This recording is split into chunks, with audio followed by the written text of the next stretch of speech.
What's up, everybody? It's Dynasty Mir, Search for a Huru.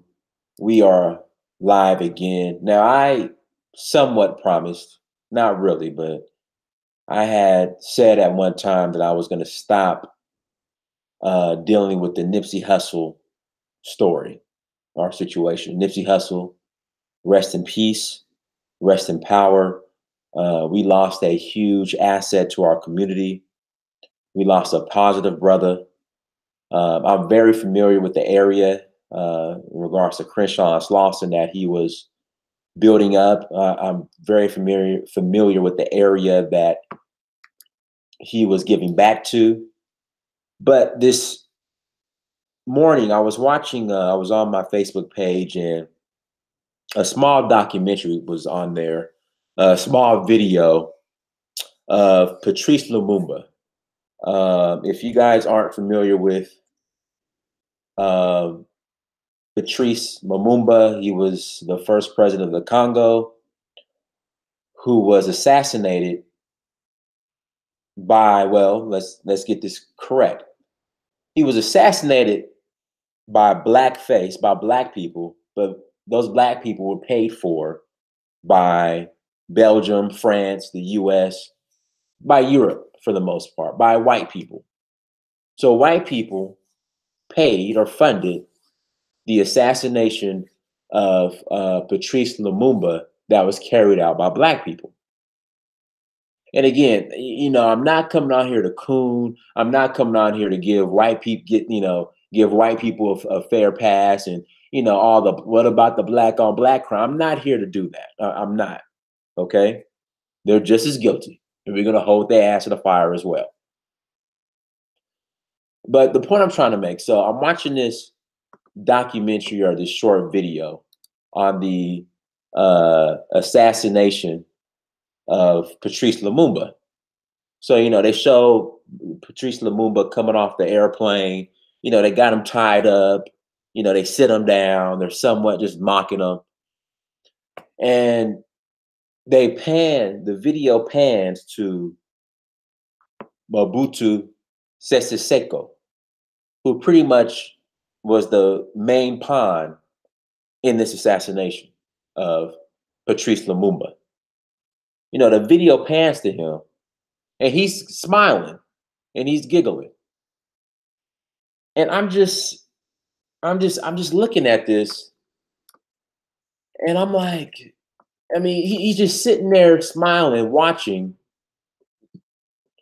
as he was being, as Patrice Lumumba was on his way to being murdered or assassinated.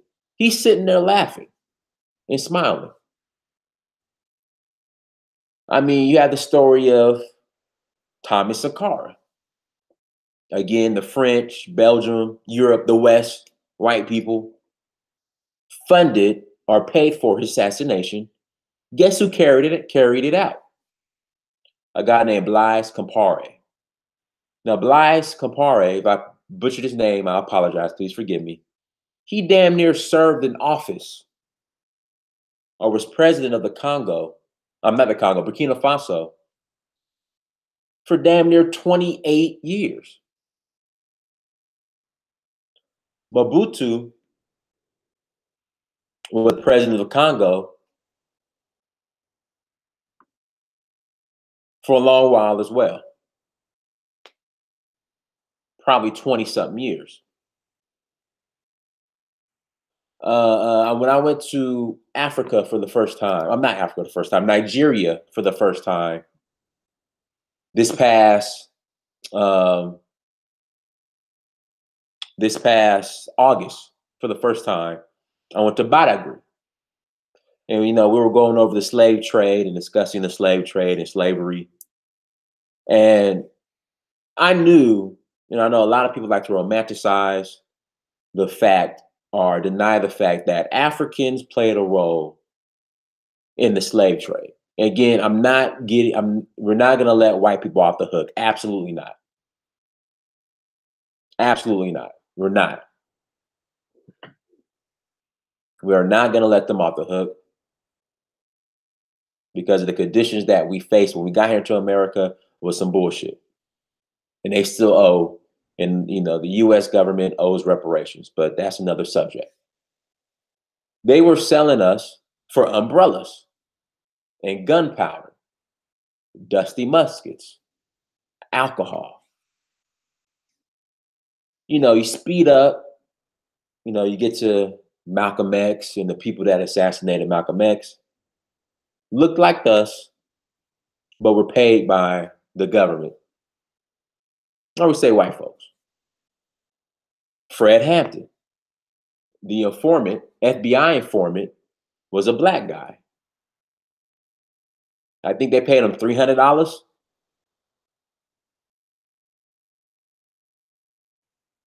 think they paid the guy that led the police to Fred Hampton. They gave him what, $300, brother.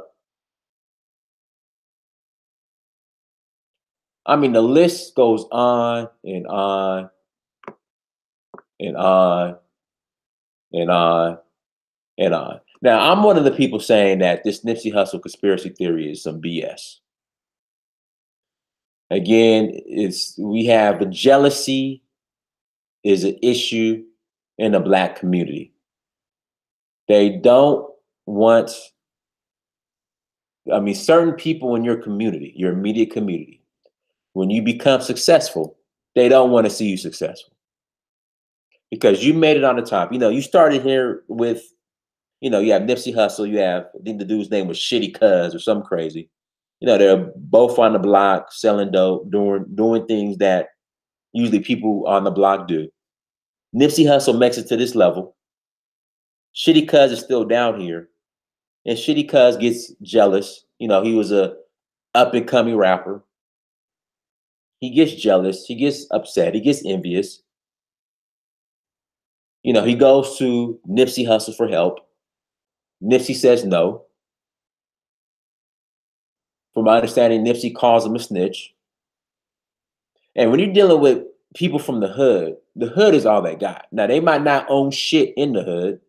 They might be living in the projects, but they're set, their hood, that's all they got. So when you tell somebody from the hood to get out the hood, they're not going to take that lightly.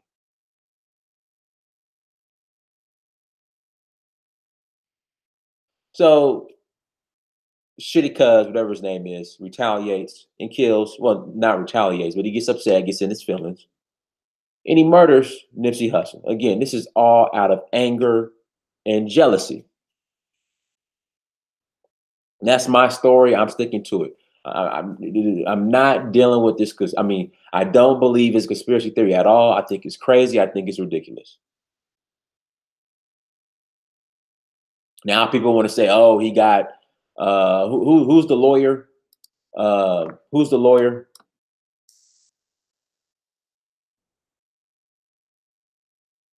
Oh, he has Christopher Darden. Oh, he got Christopher Darden as his lawyer. Yeah, yeah, yeah. Now they're trying to leverage that as, I guess, evidence of a conspiracy theory. Dude, Christopher Darden had one high profile case. It was the OJ case, and he lost. He's a loser. He lost. You have not heard about Christopher Darden until they did the OJ documentary series a couple years ago, talking about how he lost. And this is nothing more than another. You guys don't understand the mindset of people in LA or in Hollywood who are used to the limelight. They will do anything to gain attention. When it comes to gaining attention for a lot of these people, all type of dignity and integrity goes out the window. This is nothing more than a come up or opportunity. High profile case. He probably hasn't done shit since he lost the OJ case. Again, he took a L. So why not hop on this high profile case? Think about it. Outside of the OJ case, okay, let's break this down. Outside of the OJ case, name the last high profile case in LA. outside of the OJ case. This Nipsey case is going to be the second most high profile case in LA outside of the OJ case, period.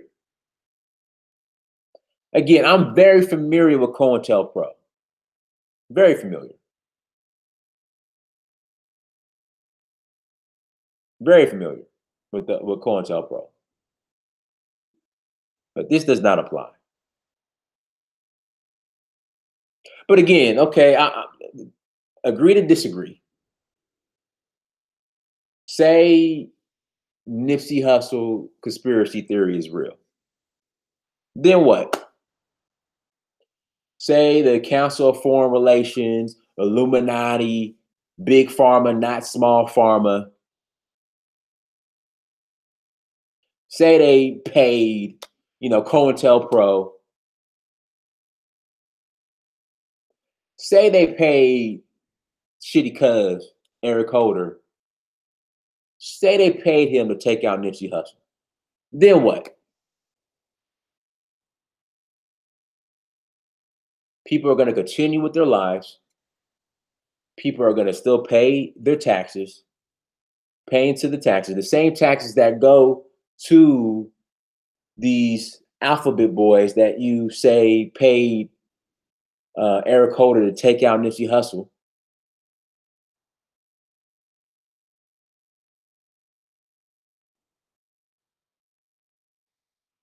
You're going to live your lives. Nipsey Hussle will probably be forgotten in about a year or so. Let's just keep it real. And you're going to keep it pushing like every other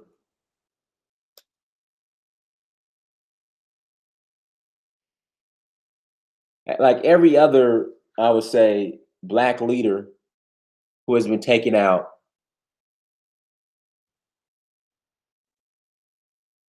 by, the government.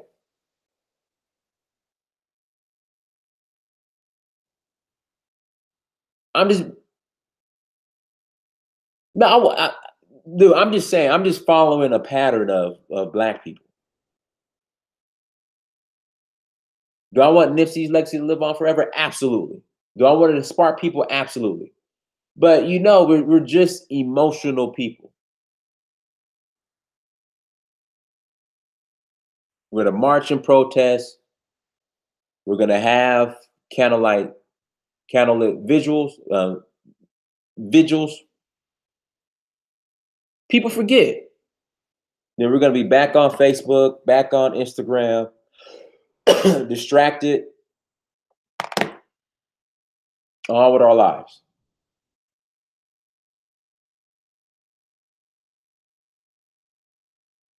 That's all I'm saying. Nah, Nipsey Hussle, he's gonna be missed. He made a huge impact on his community. He was positive, but you just have to understand our people. Like Trayvon Martin, exactly. Trayvon Martin, Mike Brown, Malcolm X.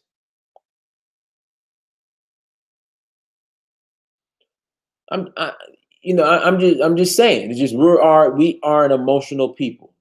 All emotion, hardly any action.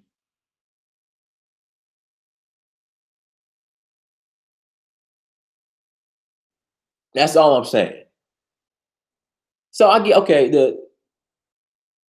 The conspiracy theory is true. It's true. It's true.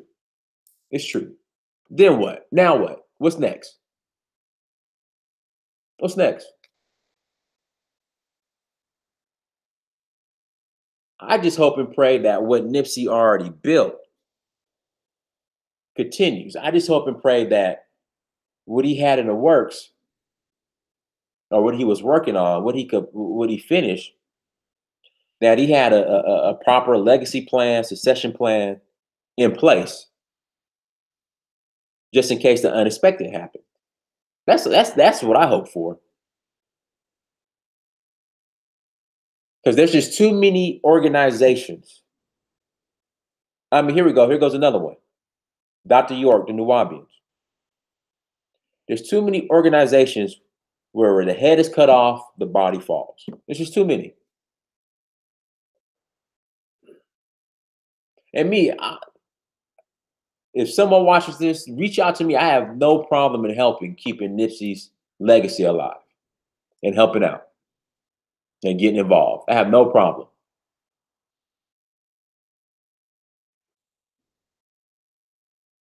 We're supposed to pick up the work where he left off. You want to know the last person that black people actually, I guess, picked up the work that he left off once he died? A guy named Jesus Christ, and there's no proof that he even existed.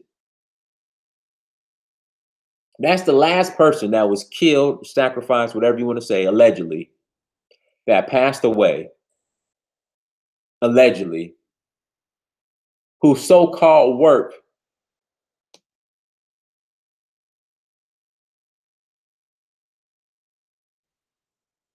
whose so-called work, we picked up and kept the torch burning or going. The last person, Jesus.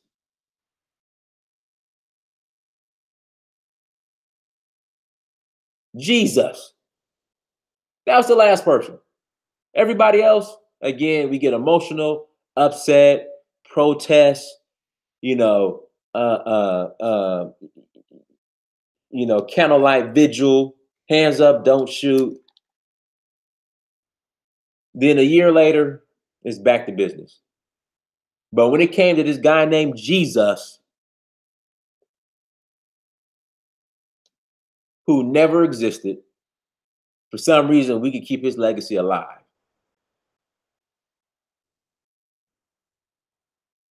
Like I don't understand. Like we could keep his legacy alive, no problem. But the real Jesuses, if that's even a word,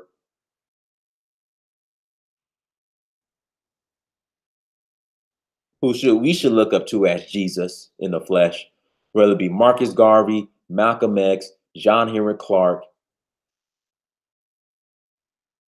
Patrice Lumumba, Thomas Sankara. We barely keep their legacies alive to the point where the likes of John Henry Clark and our leaders, they all die poor. They all die dirt poor.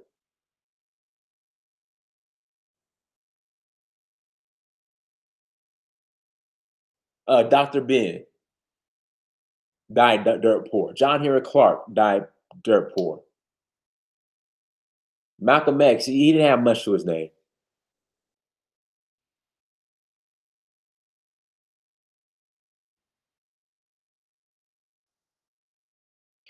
Alexander Mathis, exactly. Institutions keep legacies alive. And I think that's one of the issues. There was no institutions built behind these people, but Jesus, goddamn, if you ride down Crenshaw, you got West Angeles Church. I think West Angeles is like the biggest church in California. Not too far from there, you got Reverend Price's church, another huge church. You got all these mega churches though. Now, for a guy that no one can prove ever existed, we could keep his legacy alive. But the people who died for you, literally, in front of you, literally, we can't keep their legacies alive. Outside of a t-shirt or maybe, who is this? Outside of a t-shirt,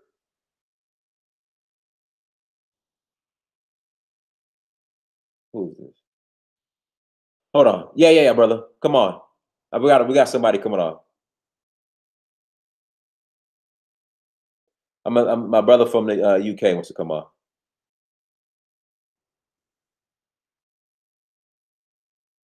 My brother from the UK is coming on.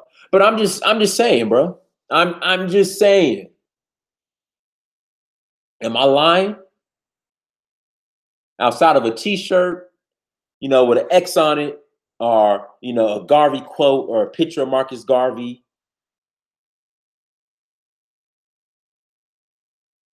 and some catchphrases and maybe a documentary movie. That's it. But damn it, we can keep that legacy of Jesus. You can't improve. And for the majority of us, 99% of us who come from West Africa, he wasn't even presented to us until we got on those slave ships back in the 17th and 18th century.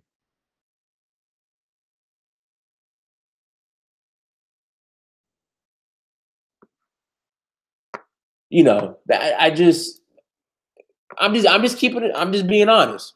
So say the Nipsey Hussle, I agree to disagree. The Nipsey Hussle conspiracy theory is real, and it was the CIA, Big Pharma, not Little Pharma, Illuminati, Bilderberg Group, who paid Eric Holder to take him out. Now what?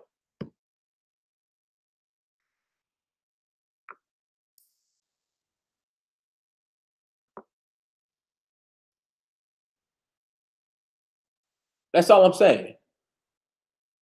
What's next? You're gonna pay your taxes, okay, and your tax dollars goes towards these organizations to pay the likes of Eric Holder, to take out the likes of Nipsey Hussle, all in the name of a tax refund. You're going to continue to live your everyday life. Let me send this link to my brother from the UK.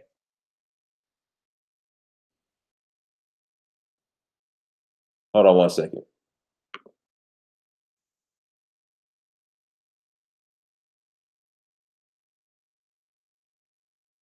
Our link sent. I mean, now what? I mean, what's the next step? Somebody help me out.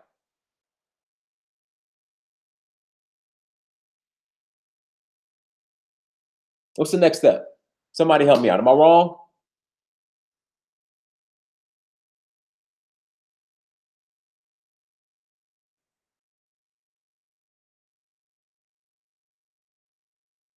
I mean, what's next? I mean, I've seen this before. I've seen how this has played out.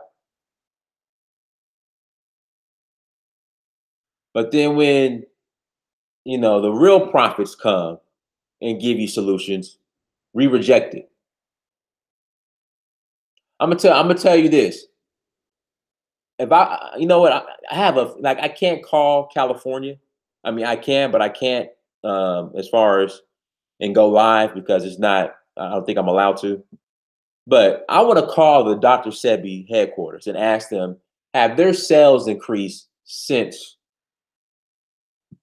Nipsey passed away? Because for some reason, all you eating at the Chinese, eating the fried rice at the Chinese corner store, eating all that unhealthy stuff. For some reason, it was all about Nipsey's teaching about good health. He's gonna expose Big Pharma. He's gonna expose Big Pharma. That's what it's about. So I know Dr. Sebi's store better be sold out.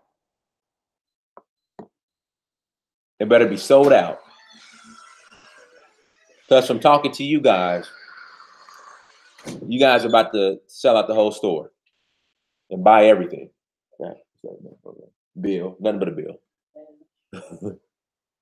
That's why I don't check my mail. I mean, I check it, but when the bills come in the mailbox, I rarely pull them out because I just hope and pray that they'll just disappear. Hope and pray that they disappear. I'm serious. I wish I could call, or I'll probably email Dr. Sebi's store in LA and check to see if product has been flying off the roof. Flying off the shelves.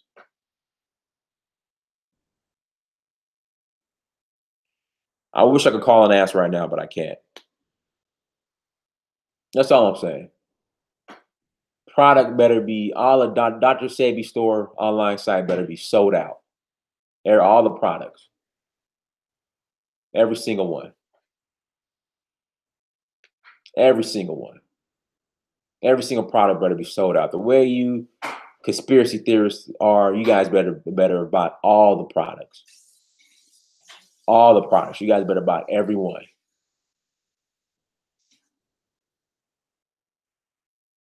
All the products you guys better buy. That's all I'm saying. Nobody's doing that. Don't mock Nip's legacy. I'm not mocking his legacy. He left a legacy. But again, I'm going to agree with you guys, just to agree to disagree, whatever it's called, and say that a good conspiracy theory is real. Okay, so what's next? That's all I'm asking. What's next? What's up, brother? What's up? What's up? You know, we've like I said, guys, we've been here before.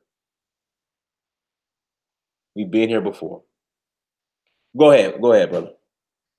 Okay, so let me ask, how's the UK?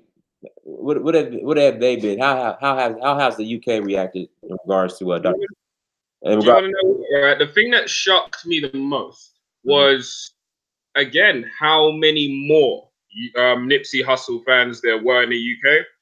And I can say from like a hip hop fan perspective, and particularly of a certain age range, there's certain artists which are American artists that get a lot more love in the UK.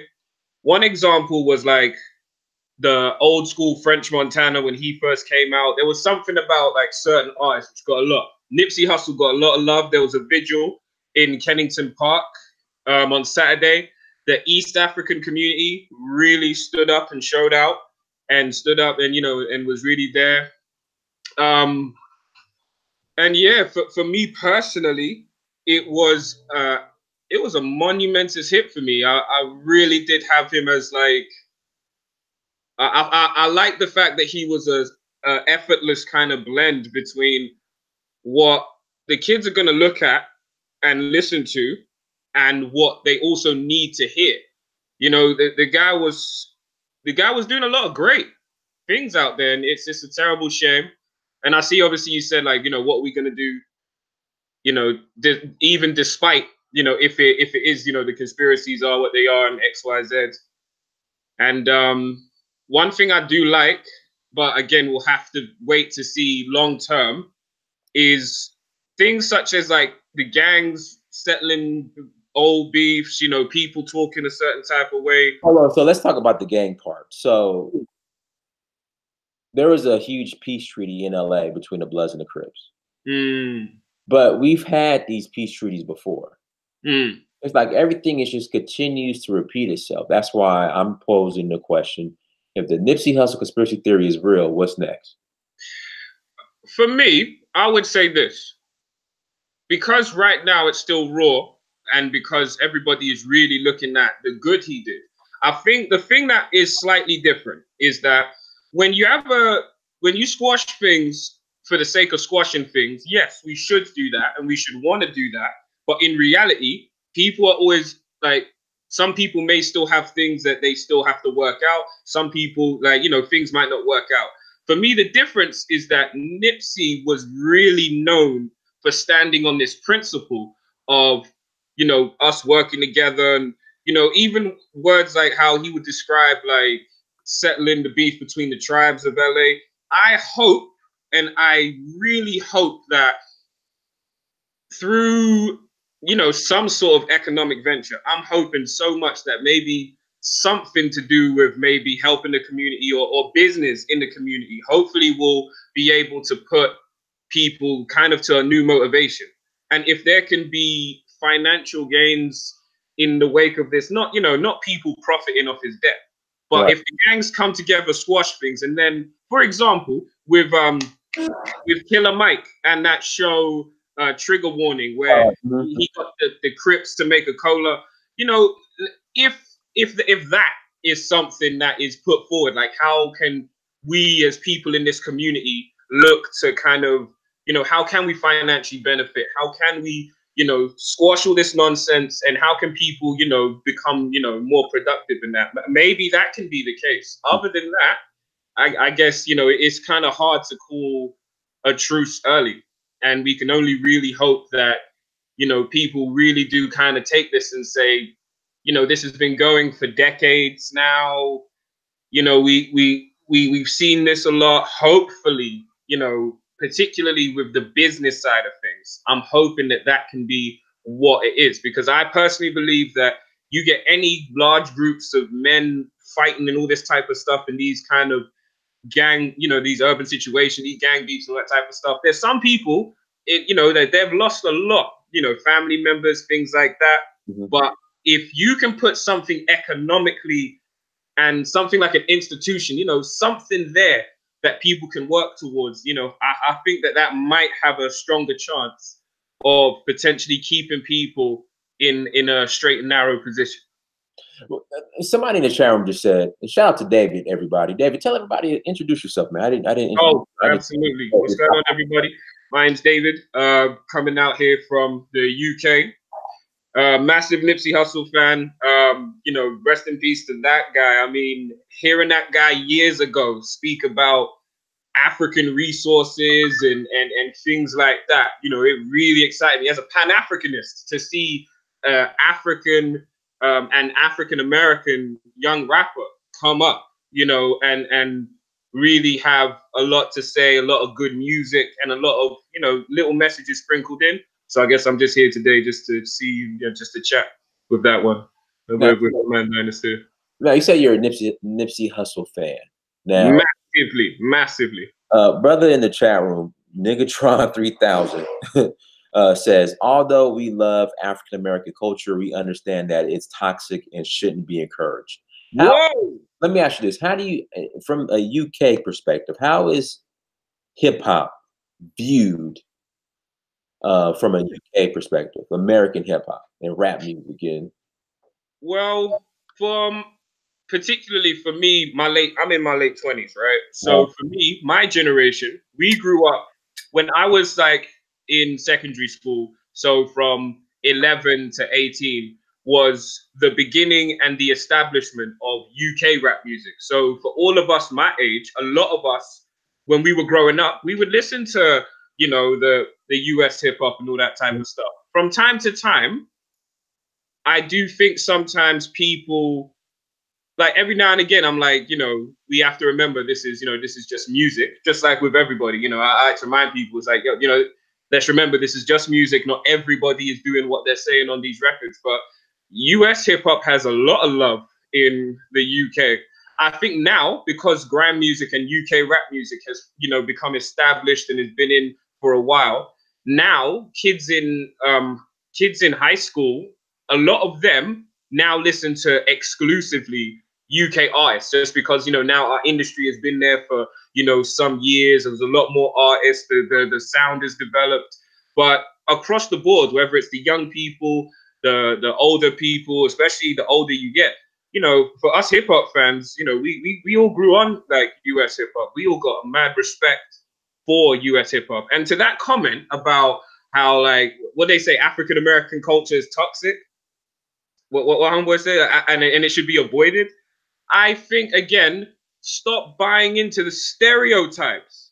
At the end of the day, if we want to talk about African American culture as toxic, one, if we're going to make like that type of statement, then answer me this: what form of rap music from any country in the world is worth the most financially? Toxic culture doesn't produce the world's most popular music genre. So people need to stop picking these stereotypes and get their heads out they behind. Let me ask you this: you just brought up, hip hop being the world's most valuable music in the world. Yeah. Can it be? Because I went to predominantly white college and I went to predominantly white high school. And as we know, I don't know if you know, in America, they are the biggest consumers of hip hop and rap music. Oh yeah. But I think they viewed it like a minstrel show. Yeah. Oh, absolutely. I mean, can hip hop be used in a dangerous way? Yes. Has hip hop been used in a dangerous way by people from outside the Black community for other people to profit from, for other people to really oversaturate a particular type of message? Absolutely. Can some rappers act like the biggest coons in the world? Yes. However, even though a lot of the content and in certain artists, you know, it is negative, it is bad. I don't like my family members listening to certain people out there and all that type of stuff. But at the same time, I also just give them the heads up, like, hey, this is just entertainment. Don't take it to heart. And above all, there's also a lot of great that comes with that. And for me personally, I always say that as much as I don't like the Tekashi 6ix9ine, for example, I love the Most Def. You know, I love the Dear Mama by Tupac.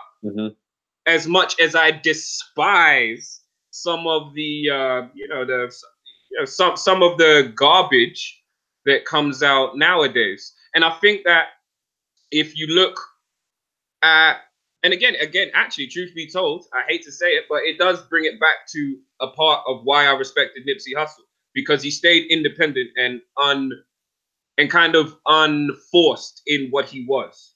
You see what I'm saying? So for us as Black people, I say, now that the digital age is here, now that we've seen artists across the board take the financial side of this a different way, can we take hip hop back into the hands of the Black community and not cancel out everything negative, because that's not realistic, but can we have more control over the message that's getting out there from this music genre? Because as I always tell people, you know, it's not all fucking, you know, drive-bys and lean. You know, there's a lot of artists out there that don't get the shine. There's more J. Cole's than just J. Cole. There's more Kendrick Lamar's than just Kendrick Lamar. So if we as Black people owned hip hop, could we get the balance back to when it was NWA in one hand and Public Enemy in another?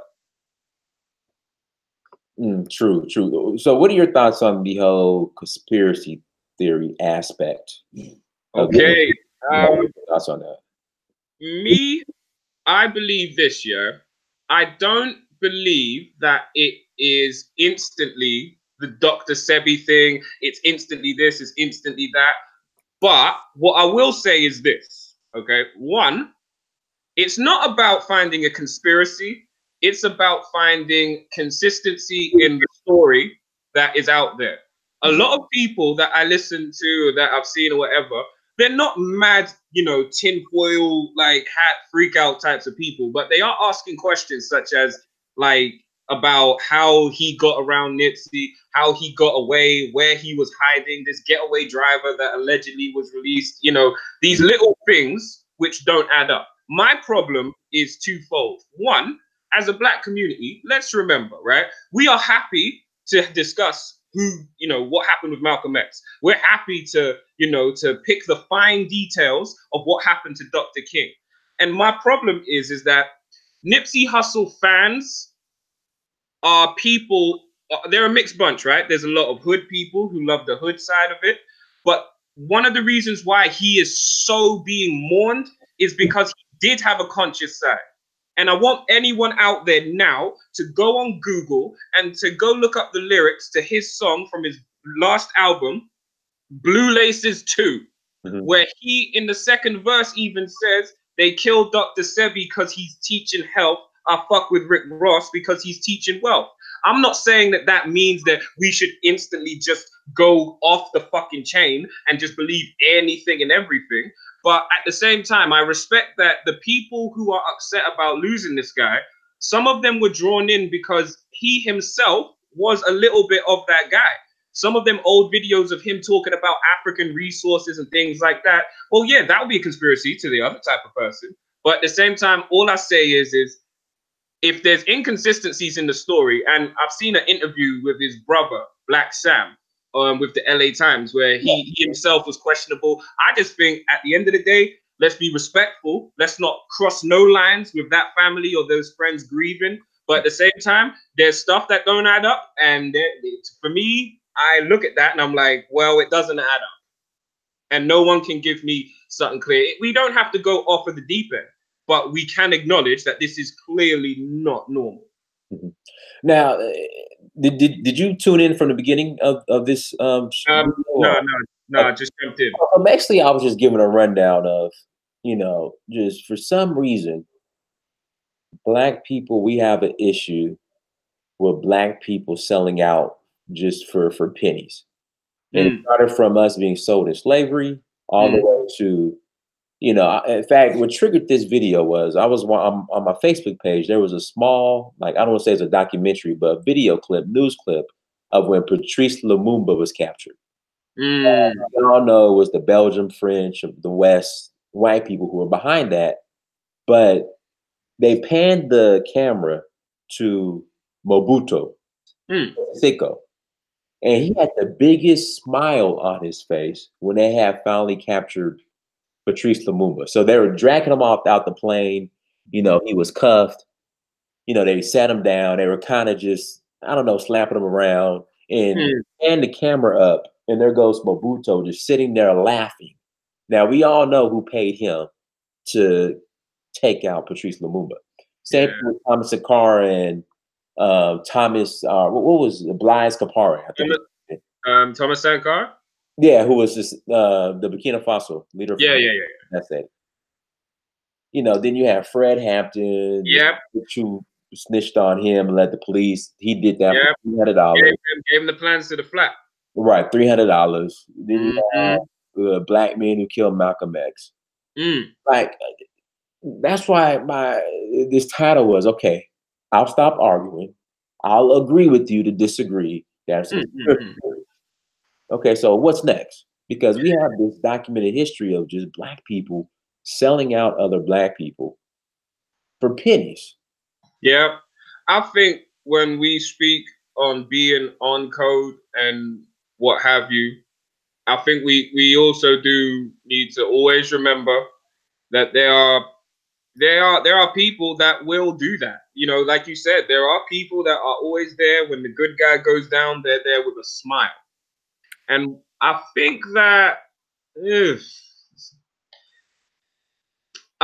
unfortunately, at least as I see it at the moment, what we're considering is stuff like fundamental shifts in how we behave as a people.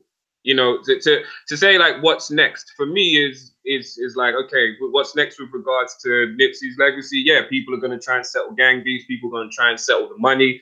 For us as black people, unless we're in a position where we're going to start uh, counter, counter suing or launching investigations into things or anything like that. Unfortunately, all we can do right now is really and truly mourn those who were, close to him, related to him. Mourn and grieve his fans. Mourn and grieve, and again, unfortunately, I don't like it because it sounds a little bit like a symbolism, but we have to try our best to live in that legacy. Can we donate to black businesses? Can we do the things that he spoke on? Can we try and own the block? Yes. But as for this culture of us having little minions that will do anything to kind of get on people or do anything to, like, harm people or things like that, it's a case of vetting people. It's a case of being safe. It's a case of being very aware. And I heard someone say that, what, a lot of these artists or people in very high financial situations, some of them would do quite well to have maybe like an older person that can maybe, like, like, yeah, like a manager, that watches their back and such. And I'm sure a lot of these artists already have them. And in a lot of cases, it's the manager or the friends who are able to be co-opted. I think the real question is, how do you create a group of people that you can't co-opt? That is very difficult. And the reality is that unless we are feeding people, unless we're the ones that can, give this person a job, or unless this person grows up knowing what the community does for them, for those types of people that can be co-opted, the only thing you can do is put food in their mouth before someone else does. That way, when they're too busy chewing on the food you give them, then they're not going to be looking for a meal elsewhere. Mm. But it's difficult. It's a difficult one. Do you think that there's something that we can do, like, in terms of changing the culture of how we are? Because people like you, me, the people that speak on this, we already are in the business of trying to convince us as a people to look at each other better, to finance each other's financial endeavors, to support each other's financial endeavors, to be a community. We do that. And unfortunately, when we see like the guy who shot Nipsey, whether he did it because he's a hater or whether he did it because he was co-opted by somebody else to do it shows again where the thing that we try and promote to people is the thing that he lacked that allowed him to do that. Like I remember actually today on Instagram, I saw somebody with, they was going back and forth with me about how much they can't stand Africans in America. All right. African American, yeah, African. Yeah. They were a Black American saying how much they don't like African immigrants.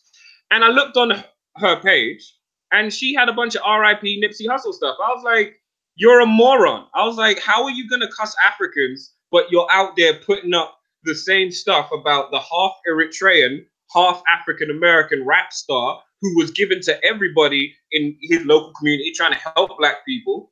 And I looked at it and I was just like, this is what I'm talking about. When we lack certain things, not only do we say certain stuff, but in the worst case scenario, you can be co-opted to do certain stuff. You know what I mean? So for me, I look at things like that and I say, again, it's cliche as hell, but whatever tangible ways we can try and get on and try and foster our own best communities that we can, then, you know, the better. You know, I mean, it's a tough one. It's a real tough one. Yeah, but at the same time, they really don't see. I mean, until it was recently revealed that he was Eritrean, like they really don't see him as African. Nipsey Hussle, for the most part, lived as a Black American with a Black American experience. True, but one of his most profound interviews with me was him speaking about how when he was like 17 or 18, he got sent to live in Eritrea for 3 months. Mm-hmm. And he did say that he went there having been raised in America and, you know, as a Black American. He always knew his Eritrean roots, but, you know, he was raised by his mom, who was Black American. But he said he spoke about how the culture there really had a big impact on him. Again, this is something from the perspective of a really, you know, kind of diehard fan. And for the ignorant people on the internet talking back and forth, I expect them not to know nor care. But seeing him, for me as a fan, seeing him speak about how in Eritrea he had to learn, like he had to meet all of his cousins. He didn't understand about how, like he was saying about how, like at lunchtime, he was the first time he ever really stopped and sat down and ate with everybody and did a real family style thing and things like that. When I look at him speak at things like that, you know, rest his soul, I see, okay, in my opinion, he executes himself as a great example of both. And again, it's sad because I look at him as an example of what could be if we did stop diaspora warring over bullshit.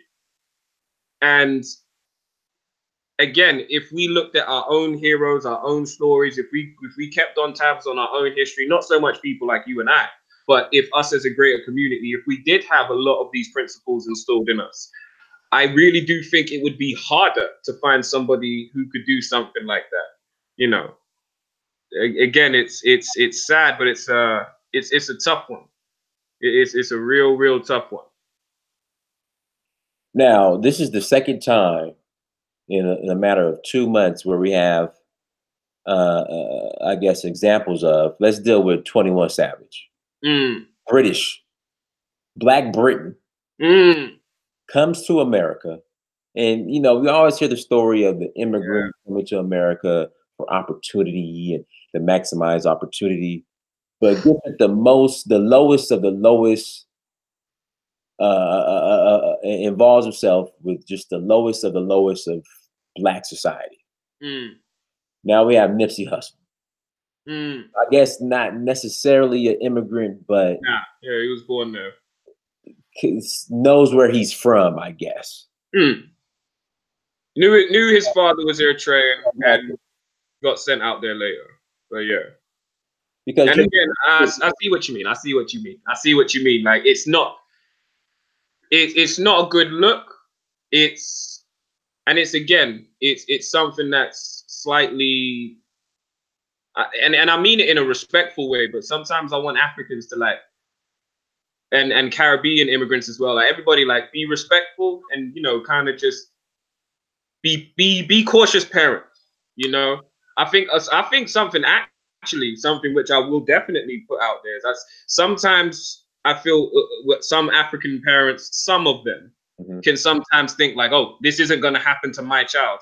Stop thinking that, because it will, and it does, and we're losing out all around because we're not acknowledging things in a way that I feel is always realistic and truthful.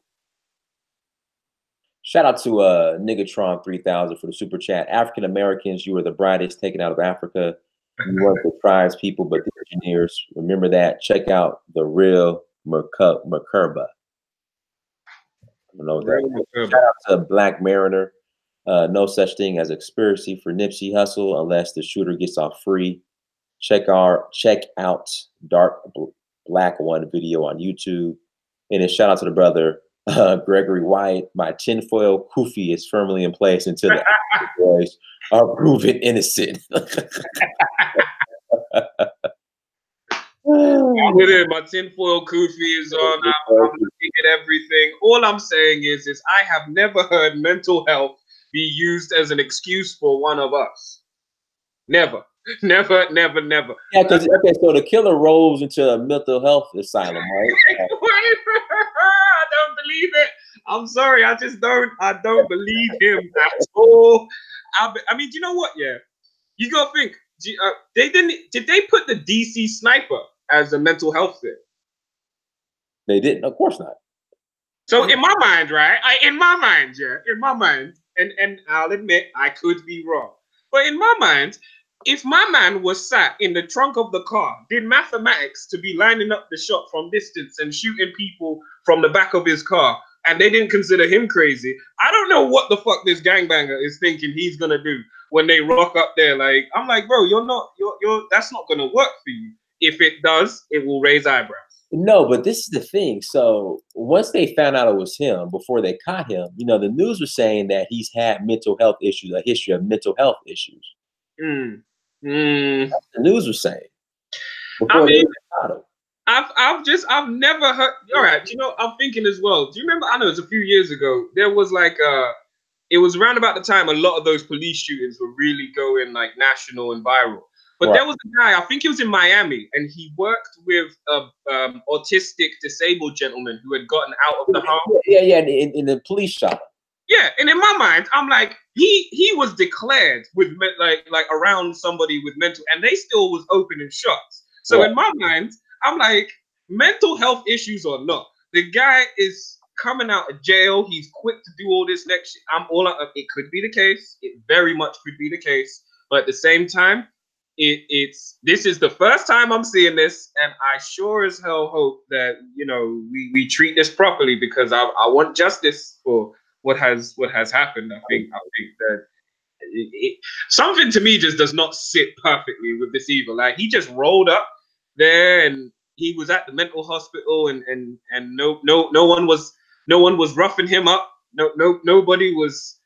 Yeah, I mean, I suppose maybe some people don't care as much, et cetera, but it's, to me, the mental health thing from him, I'm like, okay, all right. I mean, there's been cases, I think, that there was definitely mental health involved, but he himself, maybe not, maybe. I think your tinfoil kufi is on. So what do you think happened? Like, give me David's play-by-play from beginning to end. All right, for me, I think Nipsey Hussle is a very, very influential person. I think that I've heard from other, places and such, that people say that part of LA is very sought after. My problem is this, right? I can accept feasibility for, let's say, for example, the powers that be wanted to, knock him off. I could understand that. And even with, for example, you mentioned Fred Hampton. Right. They've always had a knack of finding people that look like us Because that will we have no dignity. We have exactly. an integrity issue. That's what I'm talking about. We need to teach our children from young about having a backbone. You know what I mean? Like I was talking to some young family members of my own about buying it from Gucci. And I said, you have to understand that certain things you can't buy me. And I made a point to them. I said, do you want to know what? I said, go get the most expensive thing you can find from Gucci, double the price, and you couldn't pay me that to wear it. Because there's certain things I just won't accept. And unfortunately, we don't get taught that enough. Listen, don't call me a coon. Please don't call me a coon. So Ooh. I had bought a pair before the whole racist shit fallout came out from Gucci. I'm a big fan of Dapper Dan. Okay, yeah. I bought a pair of Dapper Dan shoes. I had no business buying them, but I had to. Yeah, no. And then it came out, and I was just like, oh god. It's horrible. It's deep. The clothes look nice, and I had to buy it. Like I'm not like. The difference is you're not going to go back and buy more. I had to. I mean, I'm just a Dapper Dan fan, and I'm like, look. Yeah. I don't fault nobody for liking the stuff. It's it's nice stuff. It's high end stuff. I'm not going to fault nobody for having it. But for me, I was making more of a point about from now on. And I said to the people I was speaking to, I said, look, what we've got in the past, okay, we've got that in the past. And, maybe at the wedding or at the events or certain other things, yeah, maybe someone's still going to wear it, sure. But if I go up to somebody who's wearing Gucci and someone says, oh, it's Gucci, and then if they start defending Gucci, then it's like, no, you're not getting it. If they say to me, like you just did, and say, look, before this whole thing happened, I bought it, I wasn't happy, then it's different. Because I know that you're not exactly just going to run out to go get the next, what have you. Like the Dapper Dans are the only. I have the Dapper Dans, and I have another pair of Gucci sneakers. Are the only like. Put like this, guys. 90% of my closet is all black owned because of all my African fabrics and stuff. But I've always been a fan of if you buy a very nice high quality pair of tennis shoes, they last forever as long as you take care of them. And for some reason, this is the reality. For some reason, a lot of people are going to disagree with me. Italians have mastered that science when it comes to high quality. They have costing shoes. They just have you for them, but I only have like maybe 10 pair of tennis shoes in my closet. That's it. I don't have I'm not. You go in there and you go to some closets, people got a closet full of J's. I just got like maybe 10 pair of shoes. Exactly. But I won't buy another pair of shoes for like another probably like 3-4 years. I don't need to. Exactly. And for me, one thing is one, if people want to deny that Italians have mastered that type of industry, they are kidding themselves. That's like saying that Italians don't know how to build a car engine. That's a damn lie. That's a damn lie. We know they are. And there's nothing wrong with appreciating that. And before the public, whatever, from Gucci, I don't particularly have a thing. And you also have to admit, you purchased from the Dapper Dan guy. That's a black guy, right? So even though you did go to Gucci, like you still went through Dapper Dan to get to the Gucci. Right. But I also believe that like the point is if you have a wardrobe full of African cloths and prints and black-owned business, black-owned fashion businesses, I mean, you put me onto the bag, Tom Mullini. Yep, he's right there in the UK with you. Tom Mullini. Here he goes. Exactly. And I love their whole thing. You see what I'm saying? Like you've made a business, not even like a business, right? But you've made it your business. Right. To promote black and up and coming fashion. So for me, it's not the same as when I'm talking to these kids and these young people, and they're telling me that they have that it doesn't matter and that we should just not care and etc. and blah blah blah. But nah, man, do your thing. Oh, shout out to 90 Thomas. So 90 Thomas, this is Tom Mullini. Brother out of the UK, black brother. Yes, high-end snakeskin handmade bag. Fly as hell. Looks fresh. Out of the UK. So Looks that's fresh. Tomlini, Tomlini. It does. It looks fresh. But for me, as far as the Nipsey Hussle conspiracy, I believe that one, there's a lot of things with not how it happened, but how it's been handled afterwards that are not the standard running of things. One thing I think is quite weird is the getaway driver girl who they let go. Yeah. Okay. So go ahead. What are your thoughts on her? My thought is surely in the place with some of the harshest gang laws, doesn't the getaway driver normally still have to face a few more questions or something? They do now. So, okay, here we go. Are you familiar with the O.J. Simpson case? Yeah. Now, Al Collins, O.J.'s getaway driver, he pretty much got off. Now, I know he was booked. Yeah. I think he might have went to one court case, but he pretty much got off. So sure. This is what I think. This is what I think happened. She went in there and snitched her ass off. Let her go. I mean, for real. Kind of like with your boy Jesse Smollett in the two. Oh yeah. Oh wow. They probably went in there, gave them everything, and they let her go. So I'm thinking the same thing. Like, hey, she probably went in there and said, "Hey, I didn't know what was going on, but here he is. Here's his name, Blase Rose. I'll testify against him." Yeah. I mean, as I said, you see, because of the level of information that's out and because of it being still so new, I really want to still give it its due time before they give us a story. And for me, what's going to really hammer it home for me is the story they give us. Because if there's one thing I know, it's when the story don't feel right, start looking again, double check, you know, if and one thing as well, actually, that still stands out for me with this getaway driver is even if we're going on the precedent of the OJ driver, the only difference is that OJ, as far as I'm aware, when they picked him up in the after the Bronco chase and all that, he hadn't just capped nobody, and the driver was not driving for some some gang member who just came out of jail. So for me, again, as much as I do accept that could be the case. The thing is, OJ allegedly he killed two. Yeah. And not only did he kill two people, he killed two white people. Yeah.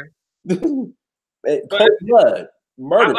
I think it equals out. You know, like in a weird way. I feel like in a weird way in my mind, it's like I look at that and I'm like, okay, so we got you riding in car with ex-gang members, leaving the scene of a crime with arguably weapons in the car, etc., etc. For me, I'm like, okay, whatever they must have spoken to about, they either, as you said, must have got her to talk very quickly, and then they're going to work on him. Another thing that messes me up, by the way, is good you mentioned OJ, actually. Another thing that messed me up is what Chris Darden, they dug him out. They got him out the back for this. I'm like, oh, wow. I haven't seen or heard of this one in a while.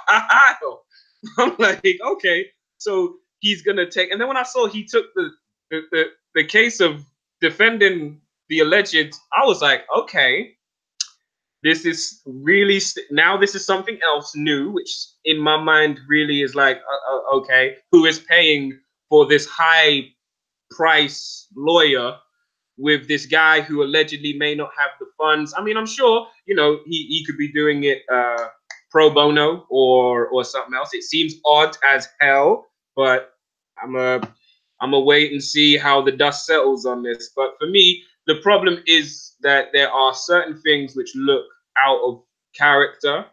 And when things look out of character, as you said, from our history, from what we understand of the world, you know, that certainly leaves us with an incentive to look twice. And for me, the big thing is as well is that I feel that with a lot of people talking on this now, and this is from both sides of the pond, and not so much you as much, but in particular more like some mainstream. What's that fool? The Breakfast Club. Charlamagne. Yeah, with some of the commentary on this, I do look at this like why are people going to an artist whose fans are a little bit of the conscious kind of thinkers, if you will. It's like, why would you go there and get mad at people for thinking that, you know, the government might be involved or this, that, and the other, blah, blah, blah. To me, that's like if Young M.A. got shot and people getting mad at like the LGBT community or something like that. It's like, but that's a part of her fan base in a sense, you know, and I don't get why they're automatically trying to shut things down, but, oh, this ain't a conspiracy, this ain't this ain't that. And I'm like, okay, this seems a little bit, I don't get it at all. Like, I think people need to shut up. I think people actually, well, I got one question actually. Go ahead. Have you seen the Kodak Black comments? I've seen the one he made about Lauren London, but from my understanding, the one he made about T.I.'s wife isn't true. Oh, he made one about T.I.'s wife? Yeah, but it's not true. Okay.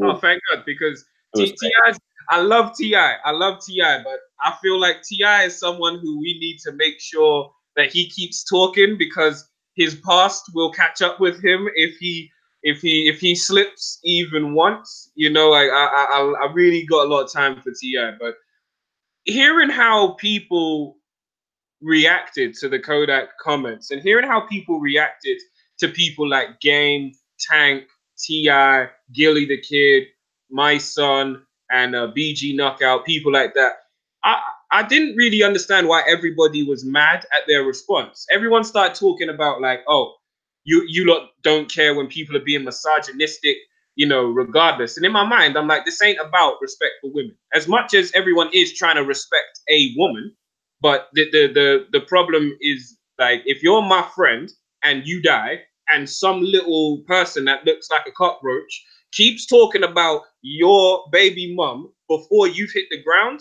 of course that's going to draw very negative comments and strong words. No one's hurt him. Well, of course that's going to draw negative comments. Like, I can't imagine that that's the type of thing that's going to go down well anywhere in the world, anywhere. Like, death is something which every culture has their process on, and in no culture can I think of that you gonna come and chat to the widow like before man's even hit the dirt, and everyone's gonna be smiling. Like, what's wrong? Yeah, true. You got a point. And not just that, but then I also say, let me get this right. I love how intelligent Nipsey Hussle was. I love how he spoke about, you know, us owning the block, owning things, you know, taking financial control of our community and being, you know, and doing it up our way. But the guy was a Crip. He was a 60. True. Like, I don't get why people expect his friends to be on some flower power. His friends are probably the scariest individuals you can get together. Of course, they're going to be quite strongly spoken on this. But that was just me. I thought that brandishing the phrase toxic masculinity in their response is quite interesting. I think that phrase is thrown around a lot, particularly at black men, and I don't particularly have much love for it anymore. I feel like it's been oversaturated. And I'll end on this little point right here, which is interesting. And I got Nadu coming on. You know, you can stay on if you want to. Oh, word, yeah, man. She should be coming on any second now. Go ahead. For sure, but in this world where people are constantly criticizing black males, in particularly about toxic masculinity, I always find it funny that nobody spoke on the video that like the Game did a video where he was crying, saying about how much he missed Nipsey. All of these men across the world have you know, they've really had emotional times. I can say that because of the time difference, I didn't find out about it until Monday morning, like a week ago. And it was the worst day in the world for me. It was awful. Everyone looked in my face and said, "You look like miserable today." And I feel like a lot of men around the world have expressed a lot of emotion about it. A lot of people on Instagram are painting pictures with their hat. They're making murals. The Nation of Islam showed out and did their thing. And I feel like it's a shame that in all this talk about emotional expression and all that other type of stuff and toxic masculinity, no one's going to give these men the credit for their pain, for how they express themselves. you know, and it's not to say that we need to be crying about everything 24/7 because we don't. But I look at how people have reacted to this, and something I'm really happy as a diehard Nipsey Hussle fan. Something that I'm really happy with is the fact that I feel that like his message has kind of been underlined like a few times, and a lot of people are going back on quotes and interviews and hearing him speak about certain things and going, do you know what? He's actually a good guy. But I sure hope that if we are going to be in this sensitive world and all of that jazz, then let's give those men the credit that they have as well for expressing themselves. You know, when we're not all toxic, evil individuals. Shout out to Chris. Now, Chris, you make a great point because, again, you cannot underestimate the opportunistic individual in Hollywood. He says, because people keep bringing up the whole Chris Darden and, why did he take this case? Where's his comment at? Chris, where's your comment at? Basically, Chris said that, he's taking the case now pro bono, but we don't know because during the case and after the case, he'll have opportunities for paid speaking engagements, book deals. Like this is rekindling, his career. What are your thoughts on that statement or that observation?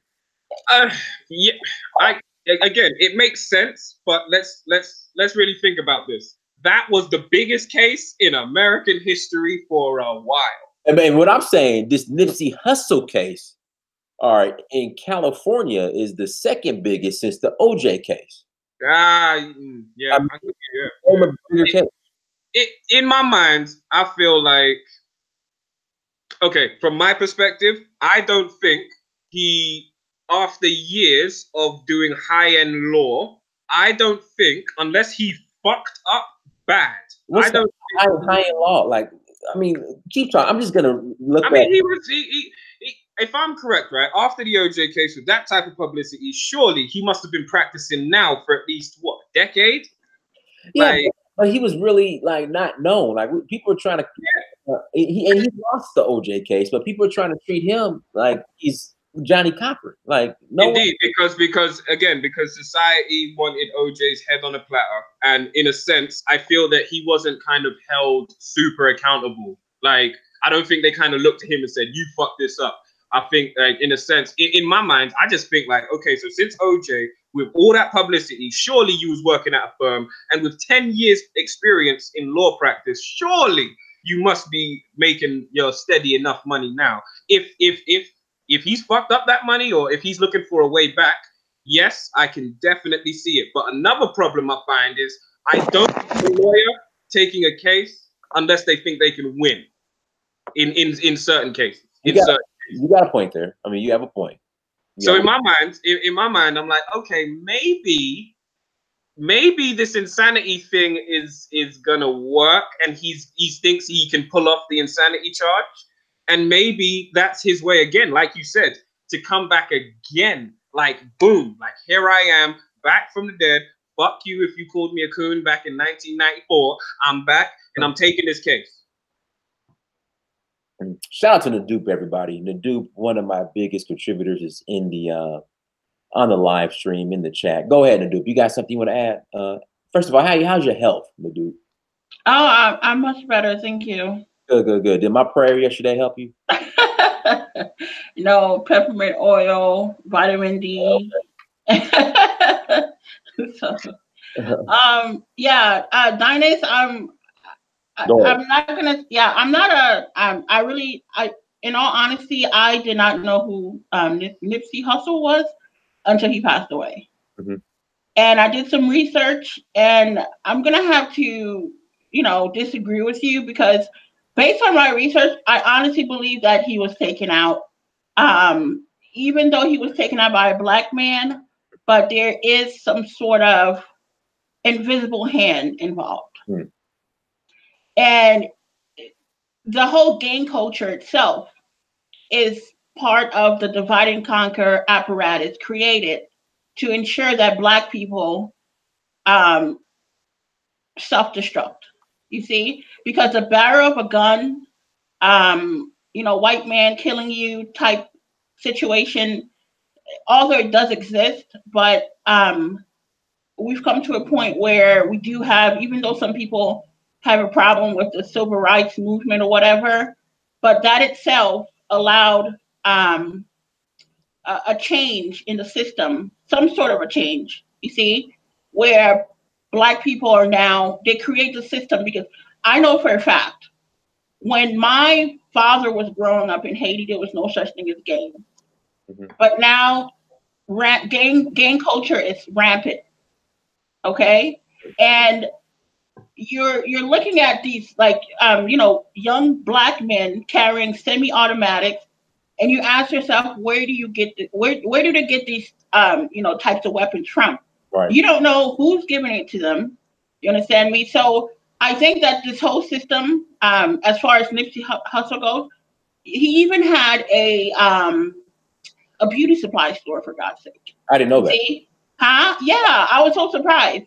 Which tells you that there's a system in place that ensures that Black people don't own anything. You see? That is why during the technology boom, they would rather have bring in Indians from India, right, in a poor country like India, into the United States and train them than to get Black people from the ghettos and train them to become. And that's why India right now is a technology hub. You see? You know what? So, it's funny you should say that about technology, because one of Nipsey's business ventures that I really liked was called Vector Night. And it was like an office space that he would rent out to inner city people. And at the end of the year, all of the companies that would work in the same office space would pitch would pitch an idea to him, and they would invest in the business. And he also had a non-profit which was teaching kids in the hood about technology and computer sciences. And do you see that? Absolutely. And let me tell you something. I grew up very poor, okay, and in the hood in New Jersey. And what actually liberated me, okay, and allowed me to have some financial independence is technology. You see? So I own an airport transportation business. And even though Uber and Lyft came around and really did, some serious damage, but my search engine optimization skills and computer skills allowed me to be able to circumvent, the onslaught of and I know that with my skill, anywhere I would be able to survive anywhere. You see? And I know what technology can do for so many people. So it's so funny that I guarantee you that there definitely is a conspiracy wherever you go, okay, where Black people are not allowed to own anything. And like I said, I do not listen to rap music. I boycotted Jewish music a long time ago. However, when I did, some simple research on Nipsey Hussle, I said to myself, no way could he have been taken out just like that. There has to be something behind it. And the way they create it, again, is that they create a divide and conquer apparatus. They create the gangs and whatever else that, even the mentality, the so-called jealous Negro syndrome, that itself, because I know when growing up, especially as a teenager, I had a little bit of that in me, But as I grew older, I started reading, and I knew that I needed to liberate myself.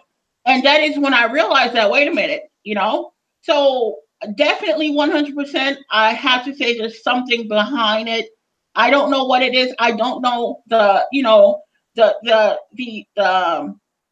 I don't know much about the case, but based upon what he was owning, for example, how the hell do you end up having a Black community with a bunch of Koreans, who, and this is something that I was so surprised that he had a hair store, selling weave. Come on, think about it.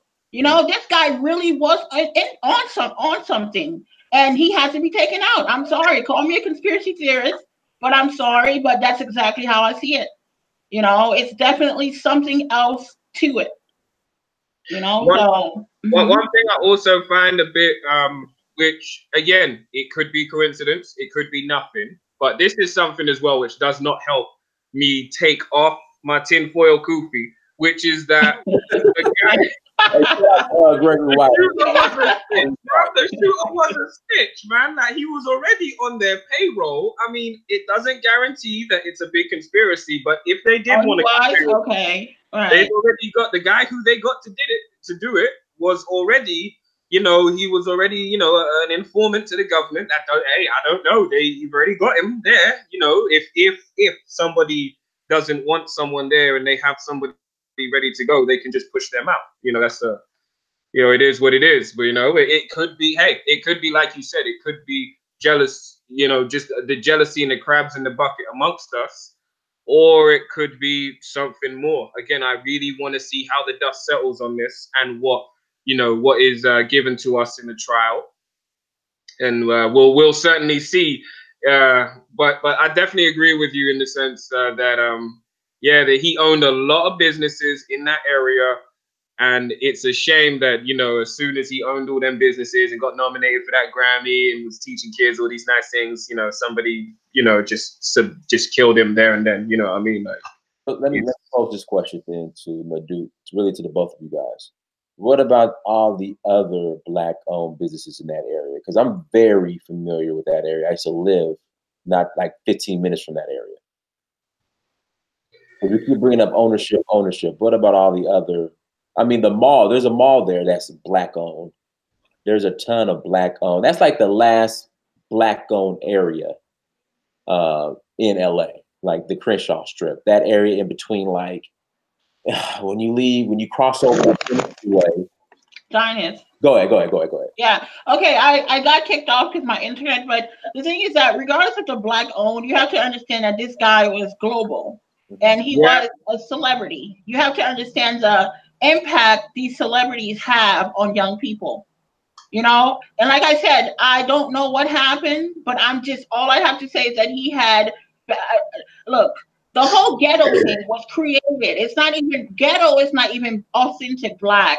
Ghetto was created as a means of to neutralize any Black progress after the during the Great Migration.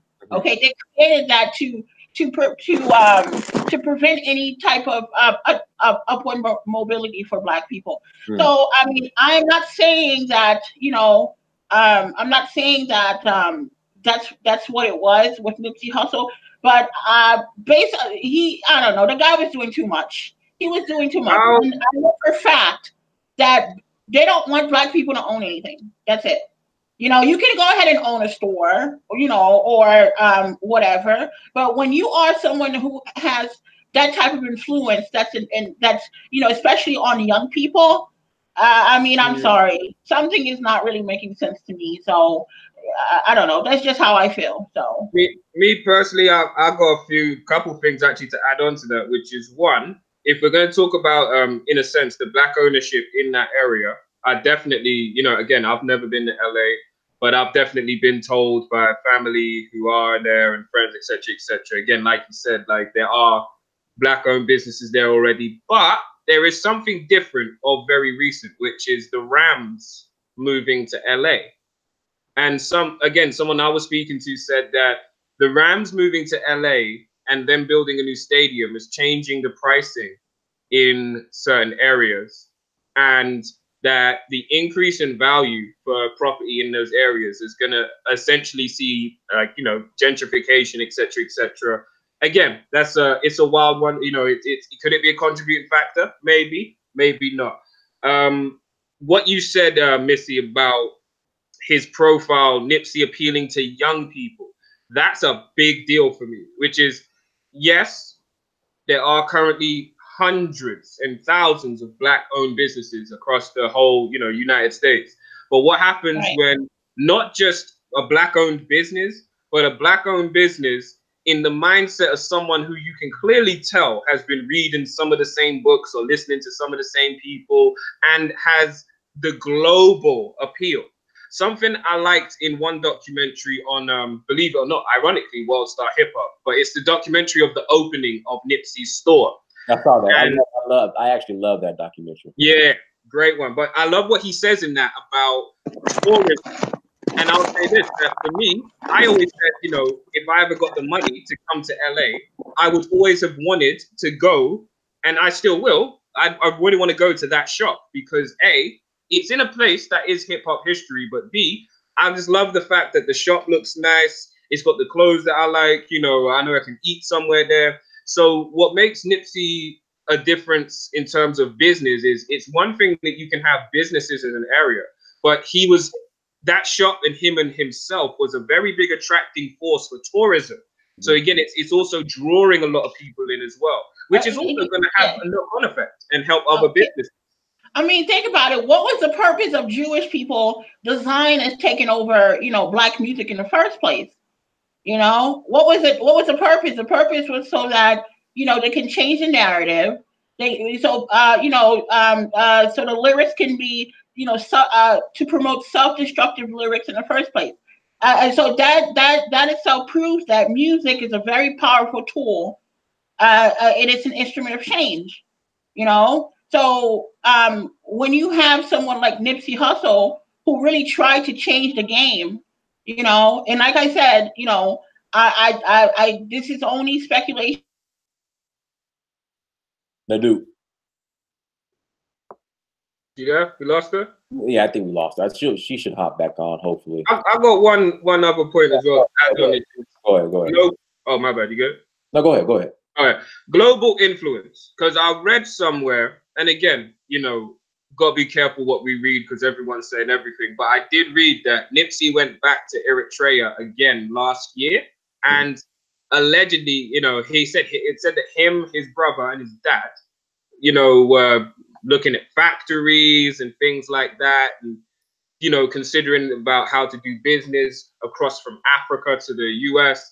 Again, it's not to say that everybody trying to do business between Africa and the US is going to magically die, but at the same time, when you're a popular artist with, proud to speak out about certain things, trying to do certain things for business, all of these things add up, and then you magically die deep in gang territory as well. If I'm correct, isn't where that shop is a gang turf a little bit? Or yeah. So again, like I said, it's a very troubling. Go ahead. Sorry about that. Go ahead. It was Gynus. Yeah, I'm right here to do. Okay, I don't know. It's my internet's all screwed up. But you said, where do we go from here? Before we go there, so let's deal with. You brought up the music industry, so you know Funk Master Flex is the dude. Yes. You know who Damon Dash is? Who? Dame Dash. Yes. Okay, so Dame Dash has this book called Culture Vultures, right? Just calling out, all the people who don't have the best interest of the culture at heart, who exploit the culture, predominantly white people. He calls them out. But then you'll see pictures of Dame Dash's earlier years or Rockefeller with Jay-Z with these same white people hugging them and holding their hand and, all this. So it started raising flags. So then Funkmaster Flex, who has beef or had beef with Dame Dash, he was going at him and calling him out for the Culture Vulture book and he said something. Because he was like, it's hypocritical that you're calling out these culture vultures, but you were doing business when Rockefeller was doing good. You were doing business with these culture vultures. Then he said something. He said it takes somebody who's willing to sell out the culture to create a culture vulture. So again, when I first started off this video, I started off, okay, we could blame, of course, the Belgium, the French, the West, how much of a role they have played in destabilizing Africa. But at the end of the day, who killed Patrice Lumumba? Correct. Right. Say so. Who killed Thomas Sankara? It was Blaise Compaoré. Who led the police to Fred Hampton? It was a black guy for $300. Who killed Malcolm X? The list goes on. Now we're at Nipsey Hussle and Shitty Cuz or Eric Holder. We got it. Black people are 100. Yeah, we're 100% complicit. Absolutely, 100%. Look at the NAACP. That's a Jewish organization, right? I would say as well, you're dead on the money in the sense that And I remember actually Akala had this in one of his freestyles where he said about giving away your culture for everyone's profit, which is why I am growing more and more impatient with like what's the Cardi B's and all these other people and that.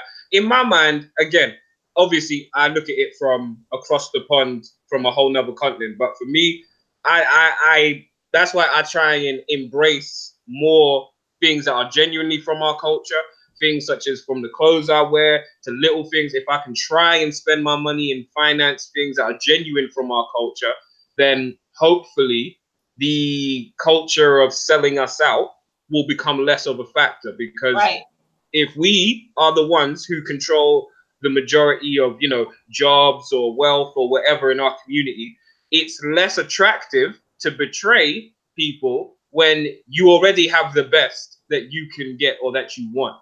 And unfortunately, we are easily co-opted.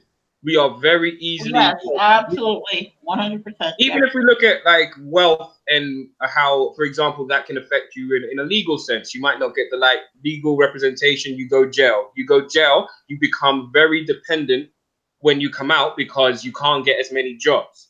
Then, if somebody gives you a crappy opportunity, you're more likely to take it because again, you're already fighting from a position of being so far behind. So in a sense, you know, it's about, that's why I really do believe a lot in empowering our communities and being smart with our money and things like that. Because when you need less, then you are less easy to be purchased. Right. Absolutely. Yep. I agree. Yep. So, like I said, I don't know what happened to him. I don't know. I don't know if it was a conspiracy or not. But the fact of the matter is, there has to be some type of reclaiming of ownership in the community. So I honestly don't believe that he died in vain, and I don't believe like people said, okay, well, you know, he should have left the hood. I mean, you know, if you say that, then you can say, okay, well, Dr. King should not have been, fighting for Black people, or Malcolm X shouldn't have either. You know, it's the same. So I mean, sure, a lot of people say, okay, you can't really compare Nipsey Hussle, but it's a different environment. It's a much different environment now. So what the big problem right now is economics. You see, because, yeah, the main focus of Black people globally should be economic, reclaiming ownership of what's yours. You know, and that's exactly what Nipsey Hussle was doing, reclaiming ownership. You know, so and unfortunately, whilst we still are very easily able to be bought out just because of, let's say, lack of financial security, we have to double down and triple down on principles and certain kinds of morals. You know what I mean? Like, it's hard and it's sad, but I really do look at how we teach young people and the examples we give young people about how to stay strong, which is why Nipsey is such a great example, because in his earlier career, he was in a record deal situation with, I think, Epic Records. Epic, right. He didn't want to get screwed over, so he went independent, did it his own way, took ownership of his own thing.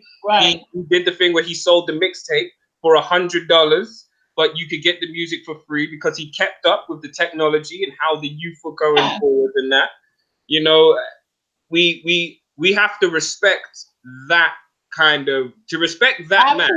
Absolutely. I am an example. I'm telling you, the way, I mean, technology is so important. I mean, when I mean important, technology is absolutely important. And like I said, they would rather go to these, like, you know, Asian countries, you know, bring these Indians to the United States, train them, instead of going to the inner city and training Black people, you know, because they do not want Black people to be financially independent, because being financially independent, you know, it's that itself alone will change the situation for Black people globally.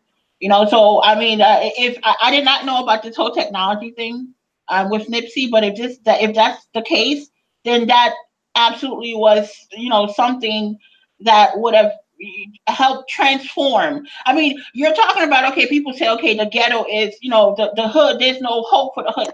Okay, if there's no hope for the hood, then how come you have, like, for example, before I moved to Florida, I was in New York.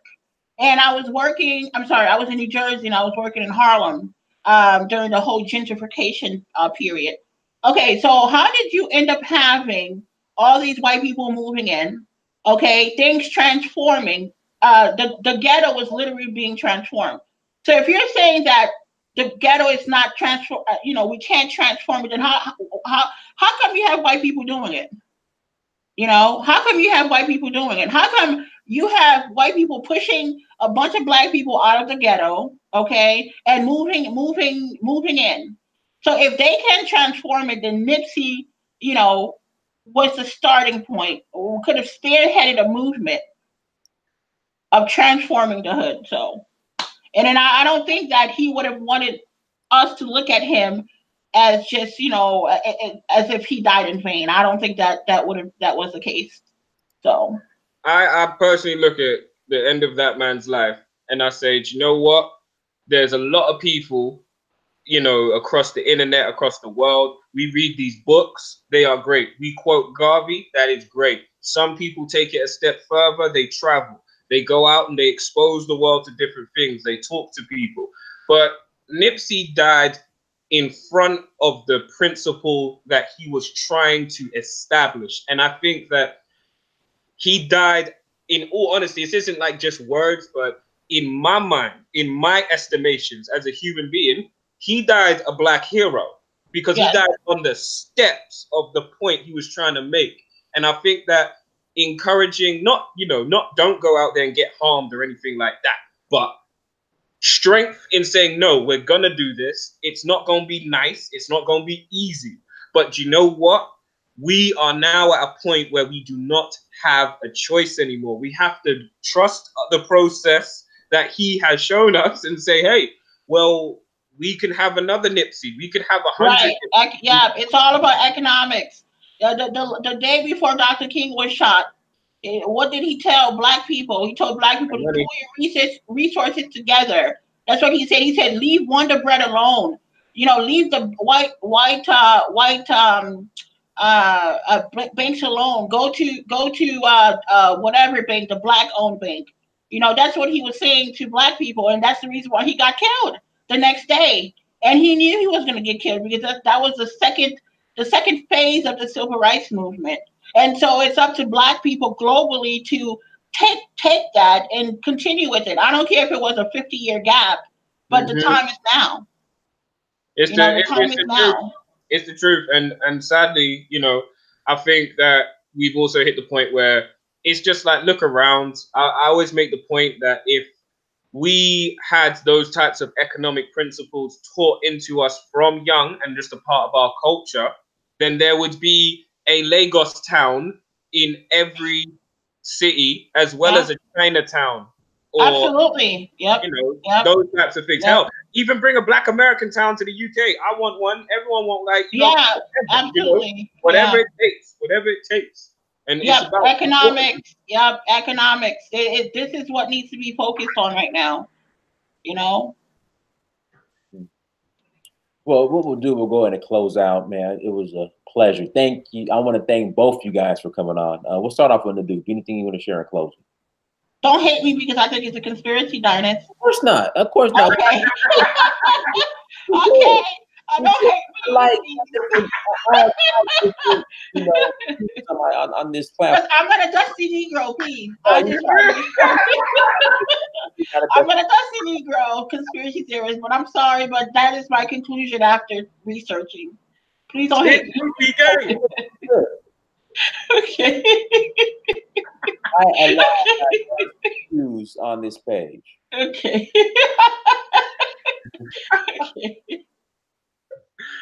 Okay, that's all. Because you kind of say silent for a while, and I just wanted to. Come on. It's disgust. He hates you. I'm joking. All right, Dave. Anything else you want to share in closing? You know what? We've been sat here talking about economics and that, and I want to share something which I think is a Black empowering economic thing. This is called I'm sure it's probably come up backwards, but it's called a Jammy card, Jamii. And if you type that into Google, and look up Jammy card or Jammy Card UK, it's a loyalty card for Black businesses. Oh, so, wow. Okay. And is that just only in the UK? In the UK, yeah, but that's what I'm saying. Hopefully, if it can survive, it can go the years, and especially and in particular, the Pan-Africanists or the Black people out there that are for our progression, if we can be saying to each other across countries, hey, we've got this card, we're looking for online brands, or whatever that maybe can join. If that builds up, if that builds and pushes, who knows where it can go. But it gives it serves as not just a loyalty card for benefits, but it also can point you in the direction of things which you may have not known. Cool. And the woman who did it, she's a great woman. She's got a great story. Be sure to check it out. It's a Jamii. It's a jammy card, orange thing like this.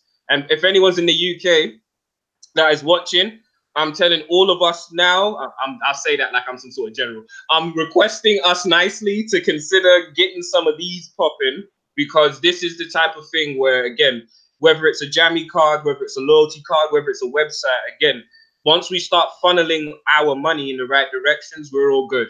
Other than absolutely. Absolutely. Totally agree. Economics, 100%. Economics. Yep. Get the money. Let's get the money. You know what I mean? That's what I say. We get the money. And for anyone that wants to see anything that I post about on IG or anything like that, it's Breath of Fresh Air 29 on Instagram. But again, just for everybody out there, I think we all can take a massive, massive lesson in the passing of Nipsey Hussle, which is I think he showed us all that we can be a little bit further than what we thought. So let's get there. Now, dude, did you watch the show yesterday with the guy selling the vampire pills? Yeah. So as long as you ain't out here selling vampire blade pills. Yeah, Dinus, what's a vampire blade pill? You saw the movie Blade? Yeah. Okay, so the dude's name is Sports Actuary. So he emails me like, "Hey man, I want to come on your show. I'm gonna present some some solutions for the Black community." I'm like, okay, yeah, me, I got an open platform. Anybody that wants to come on here and bravo, is Black first and wants to help the community, by all means, come on. Yeah, brother. So he starts talking about his, career in gambling, and some other things. I'm like, okay, that's interesting. And that was before he came on the show. See, he never told me he was trying to pitch a product or service. So he comes on the show and then he starts speaking about Blade. And I guess how Blade was born, how his mother was bit by a vampire, I guess. I see it before I barely remember it. Yeah. So he says he has some type of magic pill that's going to afford Black people the to be like Blade, and that's the solution. And I'm just like, okay, so of course my question is, where can we get these pills? And of course, send me some, bro. Send me some. And I just hung up on him. I had to. Okay, I've learned something today, boy. Jesus, Blade pills, Wow. Blade. Wow. He tell us he had Blade pills. We've been looking in the wrong place, brother. Wrong place. So Blade pills. Absolutely. So yeah, but everyone, thank you so much for joining. Make sure you go to Search for Uhuru on Instagram, Snapchat, Twitter, and Facebook. Like, share, and subscribe. Until next time, family. Peace. Peace.